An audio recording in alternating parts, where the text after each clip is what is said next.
there. Welcome. This is our flip house, spec house. We launched it last summer, so we can do open houses in it. And this summer we'd like to sell it. This is on a 50 by 14 platform. Right now we're in the salon, and you set up a TV in the furniture so you can get a feel of what it would be like to live in. We have electrical panels, all the important things, a full-size pantry. It is a little messy because we have open house flyers in here.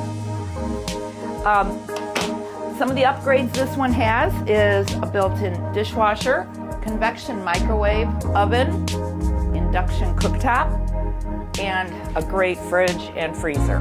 This unit is strictly dock power and dock water. You just plug in and you're good to go. We have a full bath here, shower, utilities, vanity with additional storage. We use the premium Raritan tall elongated toilets. So this is a guest room. This one is set up with a queen bed, and it's a built-in bed, so there's storage underneath. And we have built-in lockers, a hanging locker and drawers.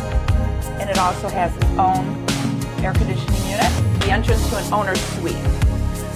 It has a half bath here with its own window. It's kind of cute. This is the owner's room, and this is a queen bed. And also, it will also accommodate a king bed on that wall. It has its own air conditioning unit. We have the floor-to-ceiling windows, so you get a great view of the water. This is our back deck, and we also have a top deck